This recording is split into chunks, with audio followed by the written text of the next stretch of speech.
ప్రకంపనలు మనం చూస్తున్నాం. మొత్తం ఆ ప్రాంతం అంతా కూడా అతలాకుతలమైపోయింది. అయితే ఇప్పటి వరకు ఎంత ప్రాణ నష్టం జరిగింది, ఎంత ఆస్తి నష్టం జరిగింది అనే వివరాలు ఇంకా బయటికి రాలేదు. అధికారులు ఇంకా అక్కడ చూస్తున్నట్లుగా తెలుస్తుంది, లెక్కలు వేస్తున్నట్లుగా తెలుస్తుంది ఏమేం జరిగింది, ఏ ప్రాంతాల్లో నష్టం జరిగింది అనే దానికి సంబంధించి.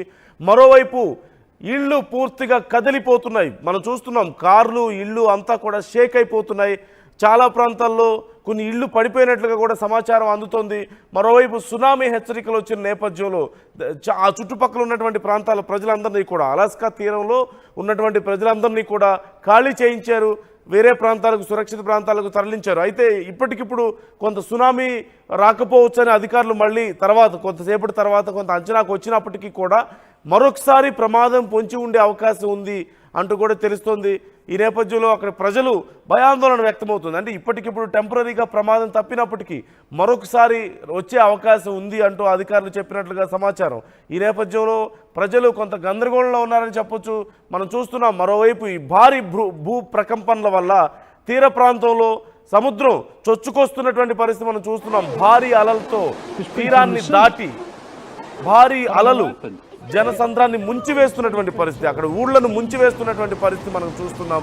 ఈ నేపథ్యంలో భారీ సునామీ వస్తుందంటూ అధికారులు హెచ్చరించినప్పటికీ కూడా కొంత ప్రకృతి శాంతించింది కొంతసేపటి తర్వాత. ఇలా వరుసగా చోటు చేసుకున్నటువంటి పరిణామాలే ప్రస్తుతం ఆందోళన కలిగిస్తున్నాయి. మరోవైపు ఇండియాలో కూడా భూకంపం నమోదైంది. అలా ఇటు హర్యానాకి సమీపంలో భారతదేశంలోని హర్యానాలో భూకంపం వచ్చినట్లుగా తెలుస్తోంది. రిక్టర్ స్కేల్ మీద 3.3 తీవ్రత నమోదైంది. ఇండియాలో కూడా వరుసగా చోటు చేసుకుంటున్నటువంటి ఈ ప్రకృతి విపత్తులు, ఓవైపు అరుణాచల్ ప్రదేశ్లో వరదలు మనం చూసాం, నేపాల్ బోర్డర్ నుంచి వచ్చినటువంటి భారీ వరద కారణంగా ఎంత ఇబ్బంది పడ్డామో మనం చూసాం. మరోవైపు ఇప్పుడు వరుస భూ ప్రకంపనలు కూడా మనం చూస్తున్నాం. మొన్న ఢిల్లీలో చూసాం, ఇప్పుడు ఇక్కడ హర్యానాలో చూస్తున్నాం. ఈ నేపథ్యంలో ఏం జరగబోతోంది అనేది చాలా ఇక్కడ కూడా ఆందోళనకర పరిస్థితులు కనిపిస్తున్నాయి. ముఖ్యంగా ఉత్తర భారతదేశంలో ఈ వరుసగా చోటు చేసుకుంటున్నటువంటి ప్రకృతి విపత్తులు చాలా దారుణమైనటువంటి భయాన్ని ప్రజలకు కలిగిస్తున్నాయనడంలో ఎలాంటి సందేహం లేదు. మరోవైపు ఈ పసిఫిక్ రింగ్ ఆఫ్ ఫైర్ పరిసర ప్రాంతాల్లో వరుసగా చోటు చేసుకున్నటువంటి భూకంపాలు కూడా చాలా ఆందోళన కలిగిస్తున్నాయి. అవునన్నా కాదన్నా పసిఫిక్ రింగ్ ఆఫ్ ఫైర్ అనేది ఖచ్చితంగా వరుస భూకంపాలకు నెలవు. కానీ ఈ మధ్య కాలంలో ఫ్రీక్వెన్సీ పెరిగినట్లుగా తెలుస్తోంది, నష్టం మరింత ఎక్కువగా ఉంటున్నట్లుగా తెలుస్తోంది. ఈ నేపథ్యంలో అక్కడ అధికారులు కూడా భయాందోళన వ్యక్తం చేస్తున్నారు. బాగా వాల్నరబుల్గా ఉన్నటువంటి చిన్న చిన్న దీవుల్లో ప్రజల్ని సురక్షిత ప్రాంతాలకు తరలించారు, మనం చూసాం. ఈ నేపథ్యంలో మరిన్ని భూకంపాలు అక్కడ పొంచి ఉన్నట్లుగా అధికారులు అంచనా వేస్తున్నారు.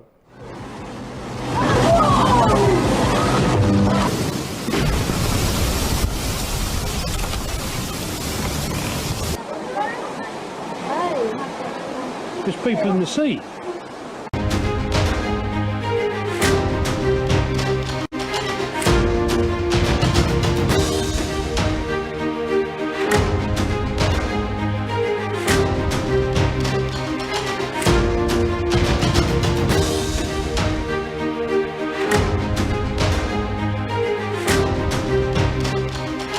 ప్రపంచంలో ఎక్కడో ఒక చోట, ఏదో ఒక దేశంలో ప్రకృతి విపత్తులు మనం చూస్తూనే ఉన్నాం. ప్రకృతి ప్రకోపానికి సంబంధించిన ఆనవాళ్లు మాకు కనిపిస్తూనే ఉన్నాయి. ఇప్పుడు మరొకసారి అలాంటి ఘటన చూస్తున్నాం. అమెరికా అలాస్కా తీరంలో భారీ భూకంపం సంభవించింది. రిక్టర్ స్కేల్పై 7.3 తీవ్రత నమోదైనట్లుగా తెలుస్తుంది. ఈ నేపథ్యంలో సునామీ హెచ్చరికలు కూడా జారీ చేశారు. 20 కిలోమీటర్ల దూరంలో భూకంప కేంద్రాన్ని గుర్తించారు. స్క్వాడ్ పాయింట్ సిటీకి 87 కిలోమీటర్ల దూరంలో ఈ భూకంప కేంద్రం ఉన్నట్లుగా తెలుస్తోంది. సురక్షిత ప్రాంతాలకు అలాస్కా పౌరులను ఇప్పటికే తరలించారు. ప్రపంచాన్ని వరుస భూకంపాలు, వరుస ఉత్పాతాలు వణికిస్తున్నటువంటి పరిస్థితి మనం చూస్తున్నాం. మొన్న జపాన్, ఇండోనేషియా, నేడు అమెరికా. మరోవైపు భారత్లో కూడా వరుస భూ ప్రకంపనలు సంభవిస్తున్నాయి. మొన్న ఢిల్లీ, అండమాన్ నికోబార్ దీవులు, ఆ తర్వాత బంగాళాఖాతంలో భూకంపాన్ని మనం చూసాం. ఇప్పుడు మరొకసారి అలాంటి పరిణామాలే మనం చూస్తున్నాం. ఇలా ప్రపంచవ్యాప్తంగా ఎక్కడో ఒక చోట ఏదో ఒక రకమైనటువంటి ప్రకృతి విపత్తులకు సంబంధించిన ఆనవాళ్లను మనం చూస్తూనే ఉన్నాం. అమెరికాలోని అలాస్కా తీరంలో ఈ భారీ భూకంపం సంభవించింది. రిక్టర్ స్కేలుపై 7.3 తీవ్రత నమోదైందంటే ఎంత తీవ్రమైన భూకంపం అర్థం చేసుకోవచ్చు. సహజంగా 4.55 తీవ్రత నమోదైతేనే చాలా వరకు ప్రజలందరూ కూడా భయకంపితులు అవుతుంటారు, ఇళ్లలోంచి పరుగులు తీస్తుంటారు ప్రాణభయంతో. భూమి చాలా పెద్ద ఎత్తున ప్రకంపిస్తుంది. అలాంటిది 7 తీవ్రత నమోదైందంటే ఖచ్చితంగా పెద్ద పెద్ద ఇళ్ళు బిల్డింగ్స్ కూలిపోయే స్థాయి ఇది ప్రకంపనలుగా మనం ఖచ్చితంగా చెప్పుకోవచ్చు. మరోవైపు సునామీ హెచ్చరికలు కూడా మనం చూస్తూనే ఉన్నాం. ఇప్పటి వరకు ఎలాంటి ప్రాణ నష్టం కానీ ఆస్తి నష్టానికి సంబంధించిన వివరాలు ఇంకా తెలియలేదు. ఎందుకంటే ఇంకా ప్రాపర్గా అధికారులు అక్కడ అసెస్ చేస్తున్నట్లుగా తెలుస్తుంది. అయితే ముందస్తు జాగ్రత్తగా పౌరులను సురక్షిత ప్రాంతాలకి ఇప్పటికే తరలించారు అధికారులు. అక్కడి కాలమానం ప్రకారం చూస్తే అక్కడ టైం ప్రకారం చూస్తే బుధవారం మధ్యాహ్నం 12:37 ఇది జరిగినట్లుగా తెలుస్తోంది. 20 కిలోమీటర్ల దూరంలో భూకంప కేంద్రాన్ని గుర్తించారు. అలాగే స్క్వాన్ పాయింట్ సిటీకి 87 కిలోమీటర్ల దూరంలో దీని ఎపీ సెంటర్ ఉన్నట్లుగా అధికారులు పేర్కొంటున్నారు. దక్షిణ అలాస్కా పెనిన్సులా ప్రాంతాలకు సునామీ హెచ్చరికలు జారీ చేసినట్లుగా తెలుస్తోంది. ఖచ్చితంగా 7కి పైగా భూకంప తీవ్రత నమోదైంది అంటే ప్రకంపనలు నమోదయ్యాయంటే సముద్ర మట్టం దగ్గరగా ఉన్నటువంటి ప్రాంతంలో కనుక నమోదైతే ఖచ్చితంగా దీనికి సంబంధించి సునామీ హెచ్చరికలు సహజంగా వస్తూ ఉంటాయి. సునామీ ప్రమాదం పొంచి ఉన్నట్లే మనం భావించాల్సిన అవసరం ఉంటుంది. భూకంపం తరచుగా వచ్చేటువంటి ఈ పసిఫిక్ రింగ్ ఆఫ్ ఫైర్ ప్రాంతంలో అలాస్కా ఉంది. మనకు తెలిసిన విషయమే, పసిఫిక్ రింగ్ ఆఫ్ ఫైర్ పరిసర ప్రాంతాల్లో తరచుగా భూకంపాలు సంభవిస్తూ ఉంటాయి. చిన్న చిన్న ఐలాండ్స్ అక్కడ ఎక్కువగా ఉన్న నేపథ్యంలో చాలా వల్నరబుల్ కండిషన్లో ఉంటాయి ఆ ప్రాంతాలన్నీ కూడా. దట్టు టెక్టోనిక్ ప్లేట్స్ కూడా చాలా మూమెంట్స్ ర్యాపిడ్గా ఉంటూ ఉంటాయి. ఈ నేపథ్యంలోనే సహజంగా ఎక్కువగా ఈ భూకంప తీవ్రత అనేది అక్కడ నమోదవుతూ ఉంటుంది. ఫ్రీక్వెంట్గా భూకంపాలు వస్తూ ఉంటాయి. జపాన్లో పరిస్థితి మనం చూసాం. ఒక వారం రోజుల్లో 1000 భూకంపాలు నమోదైనటువంటి పరిస్థితి మనం చూసాం. జపాన్లో కూడా సునామీ హెచ్చరికలు జారీ అయినాయి. మరోవైపు అమెరికాలో మనం చూస్తున్నాం భారీ వర్షాలు వరదలతో అతలాకుతలమవుతుంది. చైనాలో పరిస్థితి మనం చూసాం. అక్కడ కూడా భారీ వర్షాలు వరదలు మనం చూస్తున్నాం. నిన్న మనం చూసాం ఐస్లాండ్లో జరిగినటువంటి భారీ వాల్కనో ఎరప్షన్కి సంబంధించినటువంటి డీటెయిల్స్ మనం చూస్తాం. సుమారుగా కిలోమీటర్ వరకు వాల్కనో ఎరప్షన్ నుంచి బయటపడ్డటువంటి లావా ప్రవహిస్తుంది. ఆ చుట్టుపక్కల ప్రాంతాలంతా కూడా ఖాళీ చేపిస్తున్నారు. ఇక జపాన్లో పరిస్థితి ప్రత్యేకంగా చెప్పుకోవాల్సిన అవసరం లేదు. ఓవైపు అప్పుడు మొత్తం జపాన్ అంతా కూడా వణికిపోయినటువంటి పరిస్థితి మనం చూసాం. చాలా దీవుల్ని ఖాళీ చేయించారు అక్కడ. అలాగే భారత్లో కూడా చాలా ప్రాంతాల్లో మనం చూస్తున్నాం. హిమాచల్ ప్రదేశ్ నేపాల్ సరిహద్దుల్లో వచ్చినటువంటి ఈ వరదలు మనం చూసాం. అలాగే మొన్న ఢిల్లీలో చోటు చేసుకున్నటువంటి భూకంపానికి సంబంధించిన డీటెయిల్స్ మనం చూసాం. ఇప్పుడు మరొకసారి భారత్లో హర్యానాలో భూకంపం వచ్చినట్లుగా తెలుస్తుంది. రిక్టర్ స్కేల్ మీద 3.3 తీవ్రతగా నమోదైనట్లుగా సమాచారం.